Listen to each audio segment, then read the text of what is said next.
kebersamaan yang dimulai oleh orang-orang yang mau berbagi untuk memberikan perubahan positif bagi seluruh masyarakat dalam bentuk sistem informasi hingga bantuan langsung kepada mereka yang terdampak COVID-19.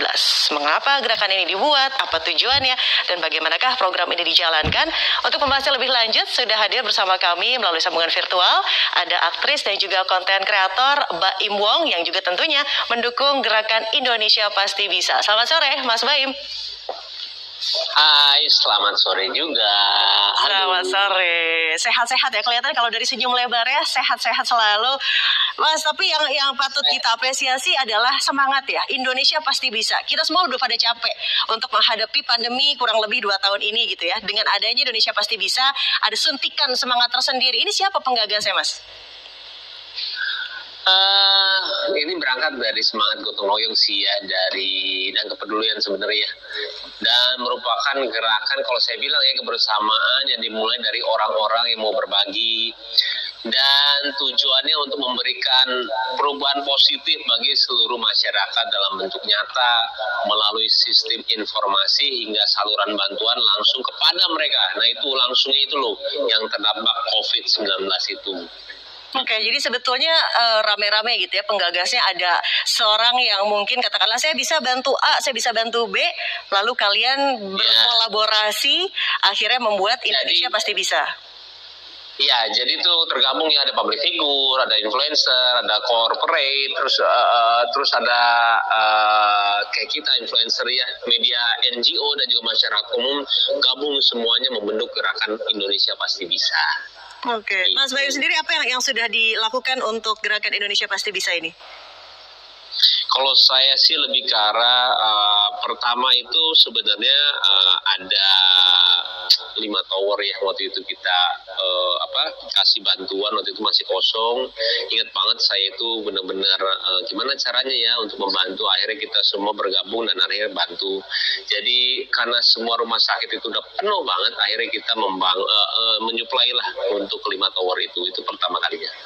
Oke, tapi tujuan besarnya selain membantu, tadi kan ada akses informasi. Ini berarti mengedukasi juga masyarakat yang mungkin katakanlah termakan hoax dalam tanda kutip terkait penyebaran COVID-19, dan juga mungkin ada yang tidak mau divaksinasi bahkan sampai saat ini karena informasi hoax yang beredar terlalu banyak. Seperti itu juga, Mas?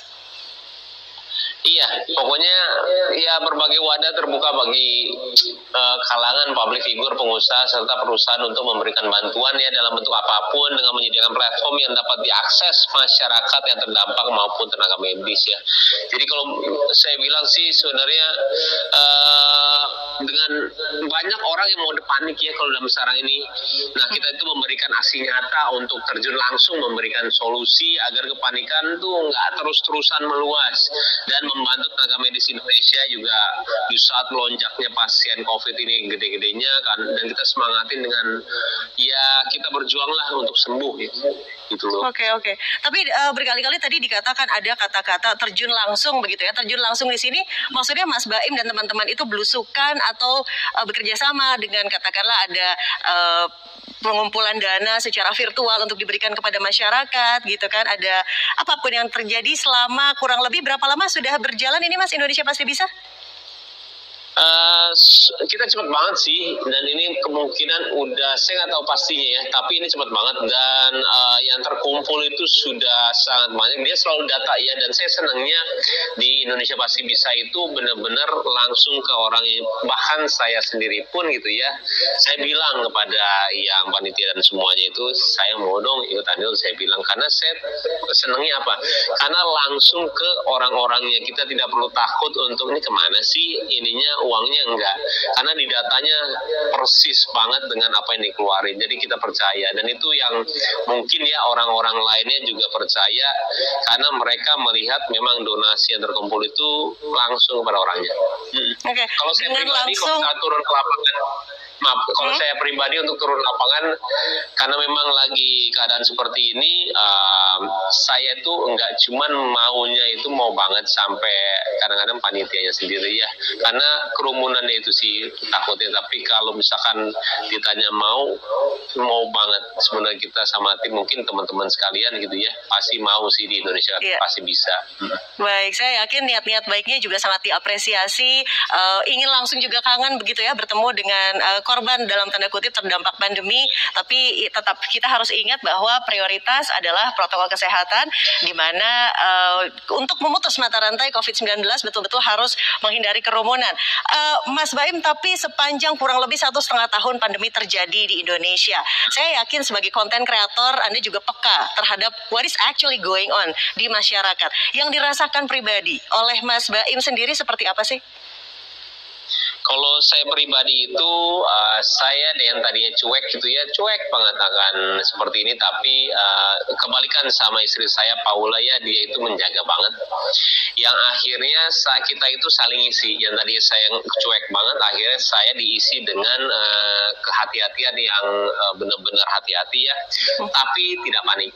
Itu dia. Jadi saya bilang sama dia, kamu juga ketika misalkan lagi kayak begini, ketika energinya itu takut dan juga panik, takutnya itu energi itu yang masuk ke kamu, karena pikiran negatif itu nggak bagus. Sedangkan aku juga tidak boleh pikiran terlalu positif, harus menjaga-jaga juga.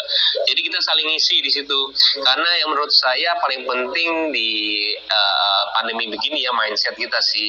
Mindset ketika kita takut sama COVID, tambah kena. Karena yang waktu dulu sangat jaga banget di COVID gitu ya, semuanya kena. Saya bingung.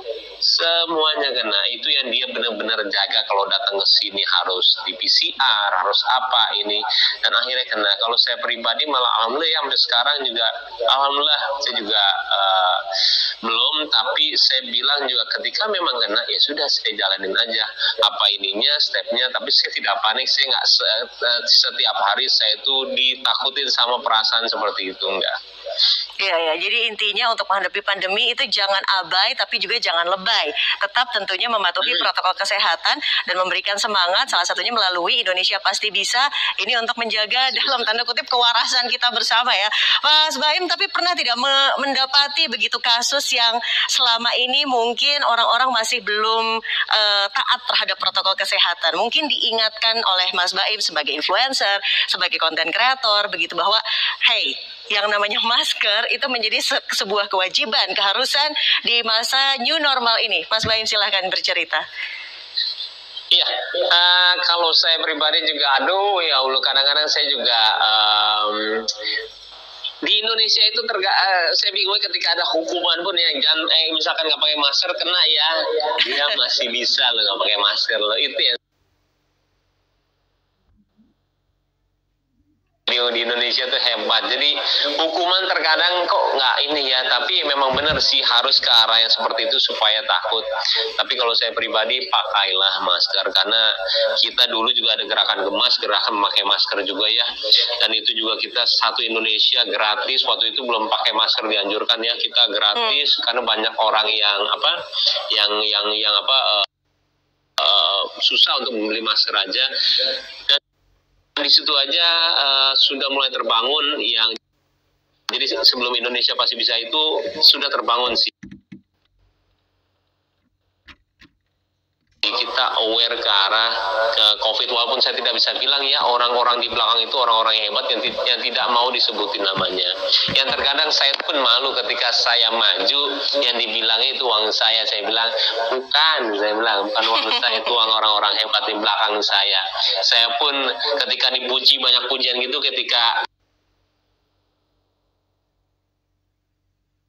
saya melihat itu bukan saya ya yang full bekerja, kitanya juga sebagai manusia benar ya malu juga gitu lah. Akhirnya saya bilang jangan terima kasih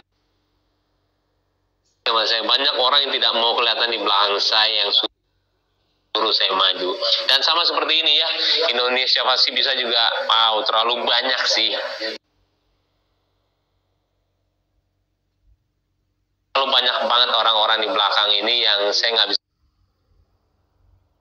saya bilang ini, cuman saya bisa bilang terima kasih.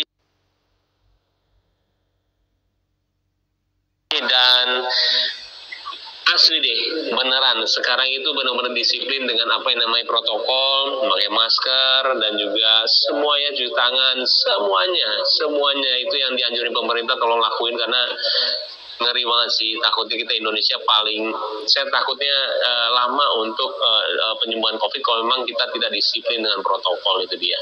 Iya, bagi yang ingin cepat keluar dari situasi pandemi COVID-19, sama-sama kita mematuhi protokol kesehatan. Tapi menarik tadi yang dikatakan oleh Mas Baimong bahwa banyak ternyata orang-orang hebat di balik gerakan Indonesia Pasti